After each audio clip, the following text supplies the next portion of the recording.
बिस्मिल्लाहिर्रहमानिर्रहीम, welcome back after the break. और वक्त हो गया है एक ऐसी मुलाकात का जिसका आपको इंतज़ार होता है। हम आपकी मुलाकात कराते हैं किसी भी एक ऐसे मशहूर टर्किश एक्टर से, एक तुर्किश सितारे से जिसने पाकिस्तान में भी बहुत नाम बनाया है। लेटली आप सब ने देखा अर्तुगरुल गाज़ी, एक ऐसा शो जिसने पाकिस्तान के हर शहरी के दिल पे राज किया और सारे कैरेक्टर्स मशहूर हुए।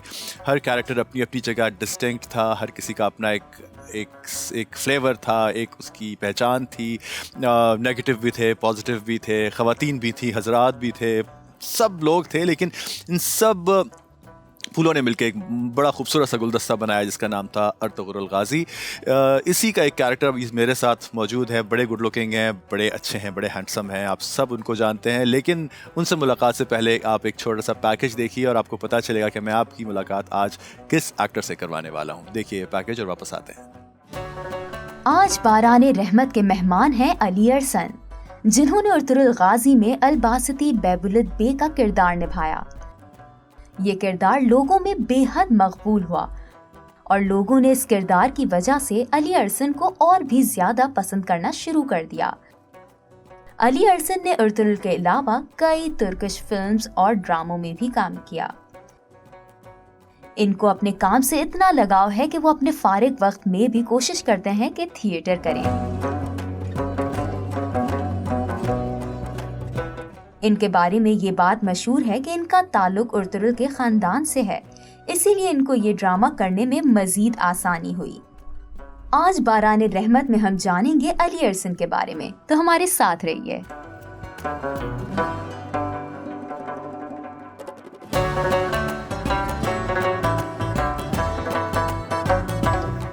जी जनाब, वेलकम बैक। आपने पहचान ही लिया कि ये एक्टर कौन है। इनका नाम है अली अरसन।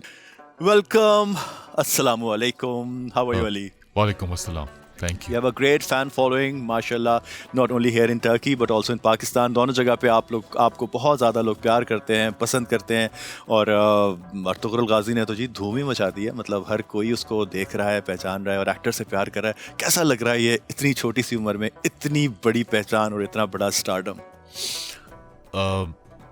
बात ये है, हाँ, कि स्पेशल फील तो बहुत किया मैंने। जब ये रोल मुझे ऑफ़र हुआ था तो मुझे बहुत पसंद आया था और सुनते ही मैं उसको मना नहीं कर पाया और फ़ौरन यही डिसाइड किया कि इस रोल के लिए मैं बहुत मेहनत करूँगा। लेकिन मुझे बिल्कुल अंदाज़ा नहीं था कि ये इतना मशहूर हो जाएगा और स्पेशली पाकिस्तान में जिस कदर ये शो देखा गया और पसंद किया गया है, हमें बिल्कुल नहीं पता था कि ये इतना मशहूर हो सकता है या मेरे कैरेक्टर को इतना पसंद किया जा सकता है वहाँ पर।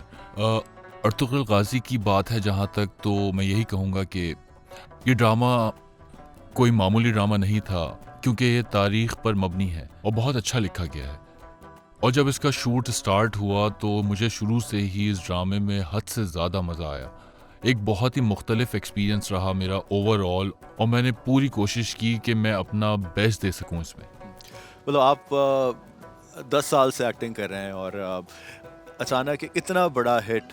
बाज़ दफ़ा हम लोगों को एज एन एक्टर आइडिया नहीं होता कि हम चीज़ जो कर रहे होते हैं वो कितनी बड़ी कामयाबी हासिल कर लेगी। हम हर एक्टिंग के अपने जो भी प्रोजेक्ट्स होते हैं उसमें अपनी पूरी एफर्ट डाल रहे होते हैं, लेकिन कुछ चीज़ें मौज़ाती तौर पे मिराकलसली इतनी बड़ी हिट हो जाती हैं और फिर हमें हैरत होती है कि यार, मतलब इतनी रिकग्निशन इसमें, इस सक्सेस में आपको क्या लगता है कि किस चीज़ ने क्या इतना इम्पोर्टेंट पार्ट प्ले किया?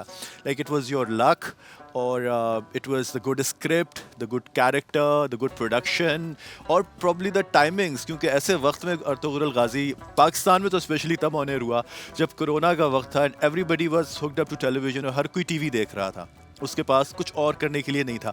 तो नेशनल टीवी पे पाकिस्तान के ये सीरियल का ऑन एयर होना, ये भी एक बहुत बड़ी खुशकिस्मती की बात थी। तो ये सारी चीज़ें बड़ी परफेक्टली एक दूसरे के साथ अलाइन हुई। आपको क्या लगता है कि इसमें सबसे इम्पोर्टेंट पार्ट किस चीज़ ने प्ले किया इस कामयाबी पे और सीरियल की इतनी बड़ी सक्सेस पे? अर्तुगरुल गाज़ी, जैसे कि आपको मालूम है, कि एक तारीख़ी खेल है जो कि उस्मान के फादर अर्तुगरुल गाज़ी की ज़िंदगी पर है। अर्तुगरुल गाज़ी जैसा प्रोजेक्ट करना बहुत मुश्किल होता है, क्योंकि उससे पहले जो आपको वर्किंग करनी होती है, ख़ास तौर पे स्क्रिप्ट जिसमें आपको तारीख़ी वाक़यात कोट करने होते हैं, उनके बारे में रिसर्च करनी होती है, और फिर उस रिसर्च को ड्रामे की सूरत में आपने ऑडियंस तक पहुंचाना है। और इस बात का भी ख़्याल रखना होता है कि हिस्ट्री को डिस्टॉर्ट ना कर दिया जाए, उसे ख़राब ना कर दिया जाए, जो जिस इंसान का कैरेक्टर है वैसा ही रहे, वो बिल्कुल बदल ना जाए। जैसे कि आपने देखा होगा कि हमने बहुत ख्याल रखा है हर छोटी छोटी चीज़ का, ख़ासकर जैसे कि उस ज़माने की जो भी चीज़ें होती थीं, जैसे लोग घोड़ों पे सफ़र करते थे, जो टेंट वगैरह इस्तेमाल करते थे, उनका रहन सहन, उनका पहनना ओढ़ना, हर चीज़ को उसी तरह दिखाना बहुत ही मुश्किल काम था, मगर हमने बखूबी उस काम को अंजाम दिया। तो खुदा का शुक्र भी अदा करता हूँ और ऑडियंस का भी शुक्रगुजार हूँ कि उन्होंने हमारी एफ़र्ट को पसंद किया, और जो कुछ हम उन्हें दिखाना चाहते थे वो हम अच्छे से दिखा सकें, क्योंकि मेन टास्क ये था कि लोगों को उस ज़माने में ले जाएं, ताकि वो महसूस कर सके कि उस ज़माने के फ़ौजियों की ज़िंदगी किस कदर मुश्किल होती थी। तो कैसा ये आपकी जो इस कैरेक्टर में आपकी सिलेक्शन थी, या आपका जो चुनाव था, वो कैसे हुआ? मतलब how did this project come to you? कैसे आपको कोई कास्टिंग कॉल आई, या आपके डायरेक्टर से पहले दोस्ती थी, या ऐसा था कि आपको आपका काम देख के किसी ने आपको कॉल किया, और आप वो मोमेंट कैसा था जब आपको ये कॉल आई कि आपने ये वाला कैरेक्टर करना है? ये हुआ कैसे, सबसे पहले तो ये बताएं ना। रोल की बात करें जहाँ तक, तो नॉर्मली होता ये है कि हमें हर रोल के लिए ऑडिशन देना होता है, लेकिन अच्छी बात ये हुई कि जो प्रोडक्शन कंपनी थी वो पहले से मेरा काम देख चुके थे, तो मुझे इस रोल के लिए ऑडिशन देने की ज़रूरत नहीं पड़ी, बल्कि उन्होंने इस रोल के लिए मुझे पहले से ही सिलेक्ट कर लिया था। तो बहुत ही एक्साइटेड था, क्योंकि मुझे कॉल आई और उन्होंने मुझसे कहा कि हम आपको कास्ट करना चाहते हैं उस कैरेक्टर के लिए जो आपकी पर्सनालिटी के बिल्कुल मुताबिक है। ये एक ऐसे फ़ौजी का कैरेक्टर था जो अर्तुगरुल के ख़िलाफ़ नहीं था। कुछ इवेंट्स थे जिसमें वो अर्तुगरुल के ख़िलाफ़ था, मगर अंदर से वो जानता था कि अर्तुगरुल हक़ पर है और उसकी सोच ठीक है बिल्कुल, और मेरा कैरेक्टर उससे मुत्तफ़िक़ था। और मुझे लगता है कि जो कैरेक्टर था मेरा, वो बहुत ही अच्छे तरीके से लिखा गया, और उसको लिखते वक्त बहुत मेहनत की गई उस पर। जब भी आप कोई ड्रामा क्रिएट करते हैं तो उसका स्क्रीन प्ले जो होता है सबसे इम्पॉर्टेंट चीज़ होती है। तो मुझे बहुत खुशी है कि इस कैरेक्टर को लिखते हुए वक्त और इसका जो स्क्रीन प्ले क्रिएट किया गया वो बहुत ही बारीकी से, बल्कि मैं ये कहूँ कि बहुत मेहनत की गई इसकी एक एक डायलॉग पर, क्योंकि इस कैरेक्टर की ख़ास बात यही थी कि ये अर्तुगरुल के मुकम्मल ख़िलाफ़ नहीं था। तो जो राइटर ने बैलेंस क्रिएट किया मेरे और अर्तुगरुल के कैरेक्टर को लेकर, वही इस ड्रामे के अंदर एक बहुत ही अच्छा एलिमेंट रहा है। उस एलिमेंट को ना सिर्फ हम सब ने एंजॉय किया, बल्कि उसके अंदर जान डालने की मज़ीद कोशिश की, और ऐसे जो प्रोजेक्ट्स होते हैं बेसिकली उनमें उसके अंदर आपको एक्स्ट्रा माइल जाना पड़ता है, जो कि हम गए।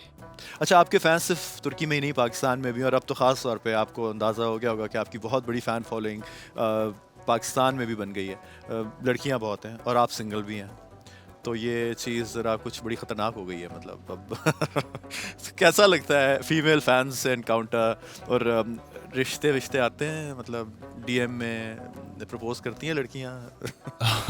डीएम जो है वो मैं ज़्यादातर देखता नहीं हूँ, मगर मैं मैसेज ज़रूर पढ़ता हूँ, यानी कमेंट्स पढ़ता हूँ। लोग बड़ा इंटरेस्टिंग कमेंट करते हैं, अप्रिशिएट करते हैं आपके काम को, बहुत अच्छी चीज़ें लिखते हैं जिससे आपको बहुत कॉन्फिडेंस मिलता है। और जब पाकिस्तान से मैं कमेंट्स पढ़ता हूँ तो मुझे और खुशी होती है, क्योंकि बड़ी अच्छी बात है कि मेरे सिर्फ टर्की में ही नहीं बल्कि पाकिस्तान में भी फैंस हैं, जो कि मेरे लिए बहुत बड़ी बात है। तो और पाकिस्तान से अगर और क्या कोई रिश्ता आया तो कोई, मतलब आप सोचेंगे कोई ऐसा कुछ अगर हुआ तो? वाई नॉट, अगर पाकिस्तान से कोई रिश्ता आएगा तो मैं ज़रूर कंसिडर करूँगा, क्यों नहीं करूँगा, लेकिन अभी शादी का कोई इरादा नहीं है मेरा। अच्छा, तो अभी तो शादी का प्लान नहीं है? बिल्कुल भी नहीं। चलें, ज़बरदस्त। कमेंट्स बाज़ नेगेटिव भी होते हैं, और सोशल मीडिया जब से हम लोगों की ज़िंदगी में आया है तो उस वक्त लोग कुछ भी लिख सकते हैं। उनके हाथ में बस वो कीबोर्ड है और वो कीबोर्ड वॉरियर्स बन गए हैं। बस उनको नेगेटिविटी एक आ गई है हम लोगों के अंदर, अच्छी बात के अंदर 100 अच्छी बातें होंगी तो एक नेगेटिव कमेंट भी होगा। तो how do you deal with negativity, और किस तरह आप किसी भी नेगेटिव कमेंट का जवाब देते हैं? Do you take it to your heart, उसको दिल पे ले लेते हैं, या क्या क्या रिएक्शन होता है? हाँ, आप बिल्कुल ठीक कह रहे हैं कि सोशल मीडिया पे बहुत ज़्यादा नेगेटिव कमेंट्स आते हैं, मगर मैं जहाँ तक अपनी बात करूँ, मुझे तो बहुत ही अच्छे कमेंट मिले हैं हमेशा। तो मैंने कभी ऐसा कुछ एक्सपीरियंस नहीं किया जिसको मैं कहूँ कि बहुत ज़्यादा मुझे क्रिटिसाइज़ किया गया हो या कुछ और कहा गया हो। क्योंकि शायद मैं अपने आप को लकी समझता हूँ कि जो कैरेक्टर्स मैंने आज तक प्ले किए हैं, वो ऑडियंस ने हमेशा पसंद किए हैं, तो इस वजह से शायद मैं इस नेगेटिविटी का शिकार नहीं हुआ कभी। वैसे भी जो कमेंट्स होते हैं वो आपके ऊपर नहीं होते, बल्कि आपके कैरेक्टर्स के ऊपर होते हैं।